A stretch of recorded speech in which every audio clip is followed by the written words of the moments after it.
We're back on this fine Sunday. Thank heavens the weather finally broke. Oh, isn't and we're that not nice? dealing with the 120 heat index temperatures out there. Yeah, it's quite refreshing this morning. We want to hear from our listeners with your comments or questions. 651-289-4488, 651-289-4488. Our next topic this morning is regarding the news article we spoke about last week. Lakewood residents launch assistance group. And you remember, Gene, this was a homeowners association that was dealing with violations and fines that they were having to levy against members because just like every association does. Yeah, Yep. they couldn't. The homeowner couldn't keep up with their yard, or they couldn't keep up with maintenance needs. And Chuck Arovich in Sarasota, Florida, formed a volunteer group to help his neighbors in his homeowners association. And we have Chuck on the line this morning. Good morning, Chuck. Good morning, Chuck. Good morning, Gene and Tony. Thanks for being on the show. And you and your wife, Lisanne, are members of the Lakewood residents. Is that an area? Yeah. What is the name of the association?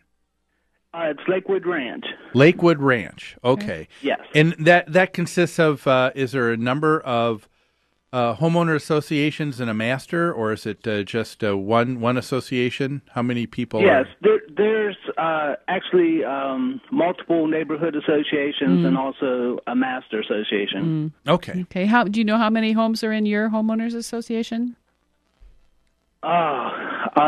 Sorry, I couldn't even venture a guess. Okay. All right. And how long have you and your wife lived there now? We've been here 10 years. Okay. All right. And I talked to you earlier this week on the phone, Chuck, and Tony and I were just so impressed when we first read this story last week and about the group that you're organizing, and we wanted to have you on to let our listeners know a little bit how give us a little bit more background. How's it going? How long has the group been formed? How many folks do you have in the organization and that kind of thing?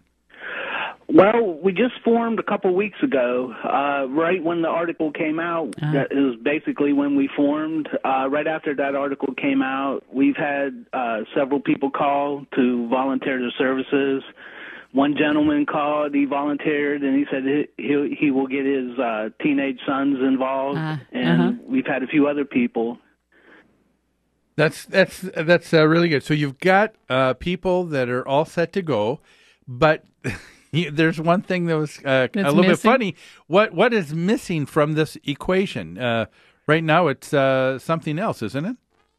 Right. We haven't had anybody call in and ask for assistance, which has really surprised me. I really thought it would be the other way around. Yeah. More people asking for assistance and few volunteers, but, pleasantly surprised that people did call it to volunteer, but we are looking for people that need help. I know they're out there. Yeah. Well, certainly our experience in managing homeowners associations, we know that there's many reasons why people can't keep up with their properties, and they may inadvertently get a violation letter from the association. I mean, there's the elderly, there's people who are out of work, can't even afford supplies. And have you found that to be true? Right. Our region jobless rate is 10.9%. I mean, we've talked to a lot of people that, have lost their job, cut in pay, working multiple jobs, and they're struggling just to pay the mortgage.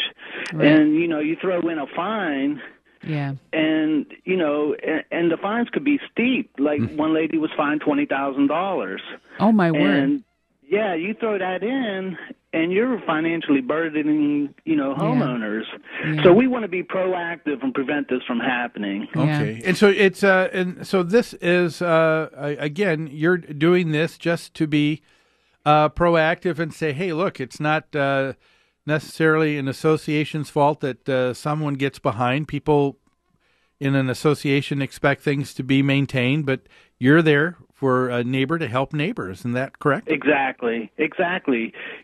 From a human standpoint, it's a decent thing to do. It's the right thing to do. And from a monetary standpoint, you have property upkeep, keeping the homeowner in their home so as to avoid foreclosure or short sale. It just makes economic sense to protect property values in the community as well. Absolutely. Do you think it's a matter of spreading the word about your organization? I think so. We have multiple accounts. We have a Facebook. We have Twitter. Good. We have a blog. And doing programs like yours can only help get the word out there, and we really appreciate that. So give our listeners, what are some of the addresses or Facebook, or how can they begin to get in contact with your organization to find out more? Okay, our Facebook, we don't have enough likes to get a short URL, so you can just go on Facebook and type in Lakewood Ranch Lot Keepers, and you should be able to find our page. And please like our page. We're trying to get as many likes as possible. All right. On Twitter, we're LWR_Lot Keepers, all one word. And our blog spot is www.lwrlotkeepers.blogspot.com. Yeah. This is great. We want to see what we can do here on the radio show as well to promote this, Chuck, and try and see this really get some legs. Now, you're doing this locally, but you were saying you'd love to see this happen even on a national basis too, wouldn't you? Exactly. We would like to expand and just get the sense of community out there. It's tough. The economy is tough out there. People are hurting. Yeah. Neighbor helping neighbor. It's that's a great message, I think, to send out to people. Yeah, I think so, too, and it's so refreshing. Every week we have stories to tell about people who are attacking their homeowners association or suing their homeowners association because they're unhappy that they got a fine. They're fighting their governing documents. They're proposing more state legislation to try and control homeowners associations. It's very refreshing to hear that neighbors are helping each other comply with their homeowners association. Exactly. And I even wrote Lakewood Ranch, and people that are foreclosed on, the banks aren't taking care of those properties. Oh, good point. And I told them our group would be more than happy to come and mow the lawn for these homes that are sitting empty, or just do the upkeep, the maintenance. So it's not an eyesore, it's not a safety hazard. Wow, and that's great. So these must be all basically single family detached homes then, but in an association. Right. Okay, gotcha. All right. Well, boy, that's really great. And I think it's important for our folks to know where you originally hail from, too. And you want to tell... Yeah, my wife and I originally hail from Steubenville, Ohio, actually a little village next door called Wintersville, Ohio. Okay. And I just think that that's great and certainly indicative, Tony, that you will find nothing... what do you expect from the Midwest? The Midwest is just the strong backbone and fine representation of this entire area. And Chuck's a great example of that can-do attitude. Instead of being negative.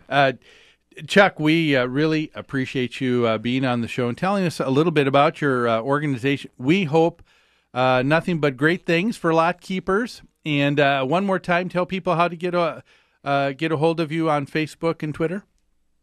Okay, on Facebook, we're Lakewood Ranch Lot Keepers, and Lot Keepers is all one word. On Twitter, LWR_Lot Keepers, and our blog is www.lwrlotkeepers.blogspot.com, and you can email us at lwrlotkeepers@gmail.com. Okay, and we'll put a link up on this on our Facebook page as well for the radio show. Chuck, thanks so much for being on the show this morning. Thank you for having us on. We really appreciate it. Thanks, Chuck. Bye-bye. Now, Chuck said he can use our support on Facebook if you go to Lakewood Ranch Lot Keepers and like them. Choose like, because the more likes they get, I guess, the simpler their address is on Facebook and easier to find. That was the message I got there. So, so please like them. That will help them out. And that is Chuck Irasovich and his wife, Lisanne, who have started an organization called the Lakewood Residents Lot Keepers. Mm-hmm. And so, let's see what we can do to help out. I think that's just a great story. Well, and I can see just referring this group or telling the story to our clients. There, we may have clients that would be interested in pursuing something like this, and I'm sure they could get information from lot keepers about how they formed and how it's going. Some of this already happens, I think, Tony, without us even knowing it. I think so, too. There's a homeowners association, a condo association in Edina that I'm still managing and involved with. And when the board of directors sees something where the garbage isn't making it in the garbage chute, or something is just outside someone's home, their first response is not to say we've got to write a letter. Yeah. They knock on the door and ask how things are going. Yeah. And because in this condo association people are getting elderly, all of a sudden they've worked it out where they have floor captains on every floor. Just seeing how people are. Sure. And you'll have neighbors helping neighbors take the trash to the trash chute for some folks. Yeah. Helping someone get into a car and take them to the grocery store. Yeah. That kind of thing. I think that's just great. I do too. That part sometimes is missing in a community or neighborhood, and it's great to see that still take place. Well, we're going to take another break. When we come back, let's talk about this association that's in some heap of big trouble because of their failure to disclose things on a property resale disclosure document. We'll take a break. We'll be back after these messages.